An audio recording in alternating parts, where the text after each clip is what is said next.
Okay, my first question is, how did you get started in acting and voice acting? How did you become an actor? Excuse me. Well, I've been doing voices and impressions all my life, if I'm to believe what my mother used to tell me. She said I used to have conversations with myself in different voices. And my brothers and I would imitate teachers and friends and our parents and relatives. And we were always doing impressions of famous people and other. We loved doing that. So that's when I really got started doing voices. And being a voice actor started because of having done stand-up comedy with an old high school pal back in the 80s. Mm-hmm.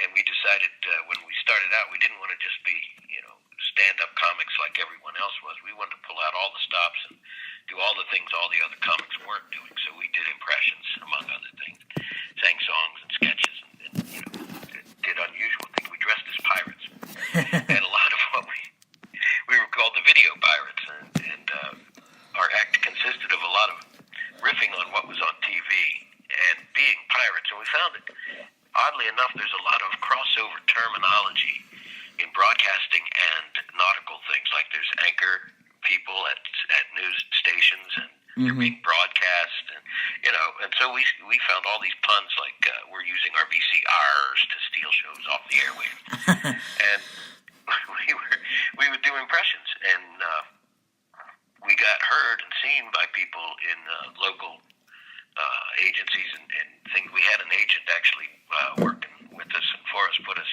out a demo tape. Mm-hmm. And my partner kind of fell away, didn't really want to continue as much after a while, but I continued on and started doing voice work for radio ads at first, for small local things, for a used car place, or a car dealership rather, and did a couple for Metro, and it kind of took off from there.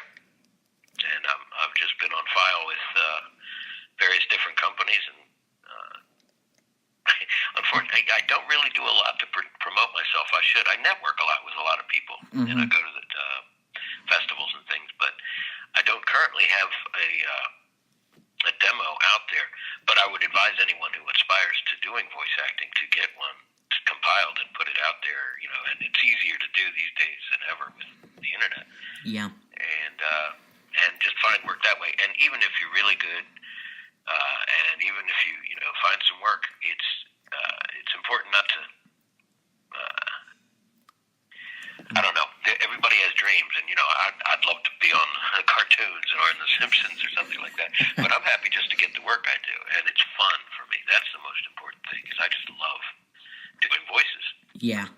Yeah, you have to have fun in your job or in your life, because if it's not fun, you won't be enjoying it, Right, and it's work then, and it's not play. Yeah, that's why I do my radio show. I love talking to actors and voice actors. I've been doing this for about 5 years, and I've enjoyed doing this. I'll bet you have. That sounds like a lot of fun. Yeah, it is.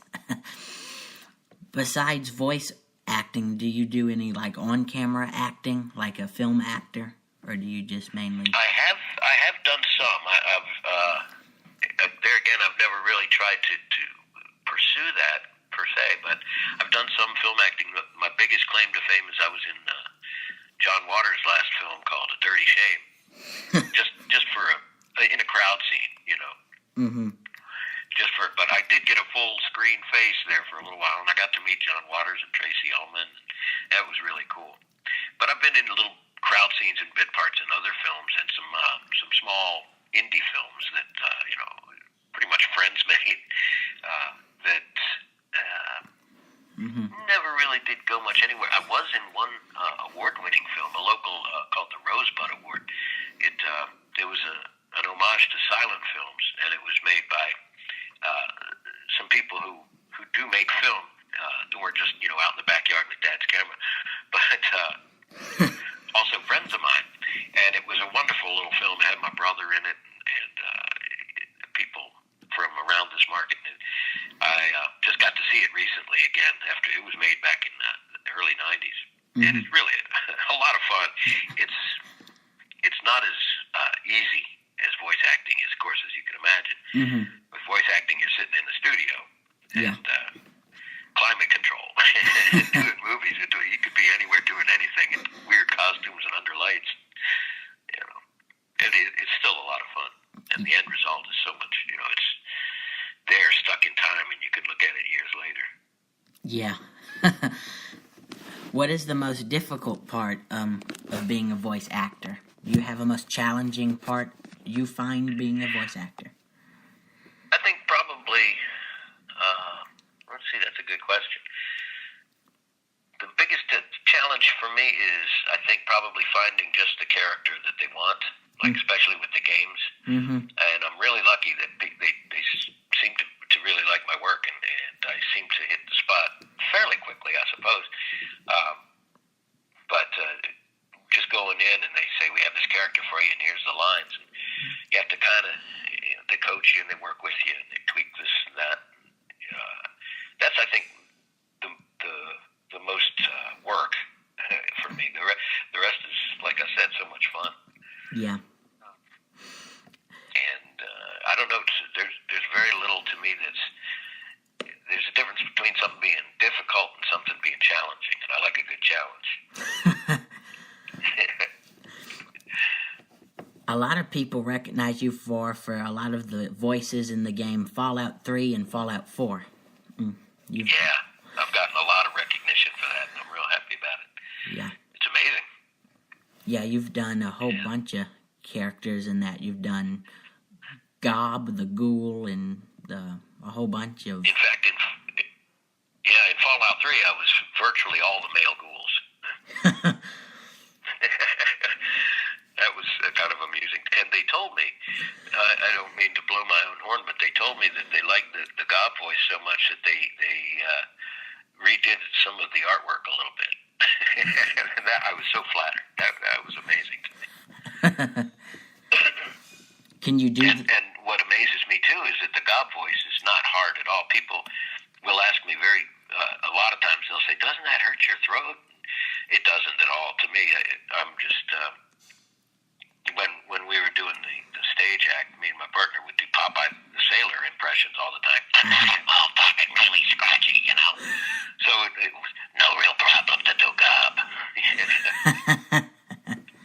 Yeah, I would imagine it would do, hurt your voice, the way it sounds, Well, I guess if you blew it out, if you hadn't done it for a long time, and if you tried too hard, I have in the past hurt my voice, pushing it too hard. But you learn not to do that, because I hate going hoarse. I imagine everyone would. Yeah. Do you... And don't tell anyone, but actually, when I started kind of formulating the Gob voice, I was thinking a little bit about Marge Simpson. It's kind of similar, so... Sorry, say again? I said it's kind of similar, those voices. It is, yeah. It's just kind of gruff. Yeah, you just growl a little bit, It's really quite easy. Yeah. And besides the ghoul voices in Fallout, you've done, some other voices like Moriarty and... That was Moriarty and Professor Lesko. Mm-hmm. And some incidental voices, coming over loudspeakers and things like that. Mm-hmm. Do you still do the video pirates? The, your stage? I don't do that act anymore. My partner lives at the other end of the state. He doesn't get out much anymore. We're kind of getting up in years.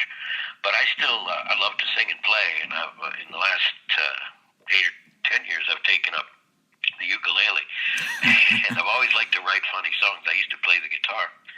And I've written some novelty songs in the last few years, and I love doing that. And I actually get to sing with a band once a week. That's why Thursday nights was no good, because every Thursday after work we get together and play bluegrass or folk music and stuff. And I really like doing that because I get to sing. And there again, my voice, it's a lot of fun to sing with people. Yeah, I would imagine so, I can't sing, I can't carry a tune, but I enjoy other people singing, But do you have any upcoming projects and voiceovers, or are you just kind of taking a break from that? Well, I'm not actually taking a break. I'll take anything I can get. I do have a straight job that I work 9 to 5. But coming up in January is MagFest, and I always look forward to that. I believe I'll be holding a panel there about silly songs and ukuleles. And I always look forward to those events, and I hope, always hope that I can get some work out of it, networking and talking to people and keeping my reputation out there so they think of me. And I did, last time I talked to one of the guys from Bethesda Softworks, he said he might have some work coming up for me, so I hope so. Yeah.